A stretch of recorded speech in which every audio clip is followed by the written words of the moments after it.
کیا یہ جو نیٹو کے کنٹینر تھے اس کا اسلحہ چوری ہو کے بھی دیا گیا لیاری میں؟ یہ تو بات کی بات ہے، یہ بات کی بات ہے، لیکن دیا گیا کہ نہیں دیا یہ میں گیا؟ آپ کو بتاؤں نا، یہ بات کی بات ہے۔ 2008 سے اصل میں لیاری میں بدامنی شروع ہوئی، اور اس الیکشن کے بعد کیا نیٹو کا اسلحہ ہے لیاری میں؟ دیکھیں لیاری میں اسلحہ تو بہت تھا، اسلحہ اتنا جمع ہو گیا تھا کہ رینجرز والے مقابلہ کرتے کرتے چودھری اسلم کی پوری ٹیم۔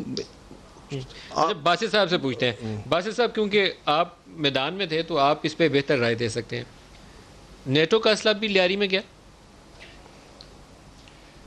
جی بالکل، M16 رائفلز 12.7 تو میں نے خود دیکھی ہیں۔ اوان بامز وغیرہ کا اس نے خود JIT کے اندر تسلیم کیا ہے۔ 2012 میں، مارچ 2012 میں آپ کو یاد ہوگا، چودھری اسلم نے ایک مشہور آپریشن کیا تھا جو کہ چیل چوک کے ارد گرد رہا تھا، پولیس کا آپریشن۔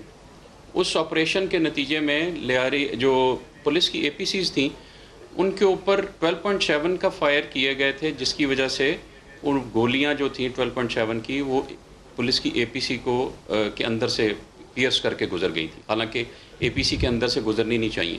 تو یہ وہ حقائق ہیں جس سے پتہ چلتا ہے کہ ان کے پاس تھا اسلحہ بڑا ہیوی قسم کا۔ M16 رائفلز میں نے خود ریکور کی ہوئی ہیں اس علاقے سے، اوان بامز کیے ہوئے ہیں، اور سر نیٹو کا اسلحہ لیاری تک کس نے پہنچایا؟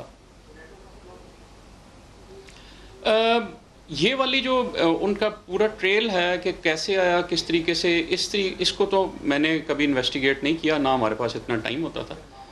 JIT کے ممبران کو شاید پتہ ہو، کیونکہ جب وہ میں نے کہا نا کورابوریٹیو ایویڈنس ان کے پاس ہوتی ہے، تو جب وہ تسلیم کرتا ہے کہ ہمارے پاس آیا اور ان لوگوں کے نام لیتا ہے کہ جنہوں نے ان کو اسلحہ پرووائڈ کیا، بلوچستان کے تھے یا جہاں سے بھی تھے، تو ان کے پاس کورابوریٹیو ایویڈنس ہوگی۔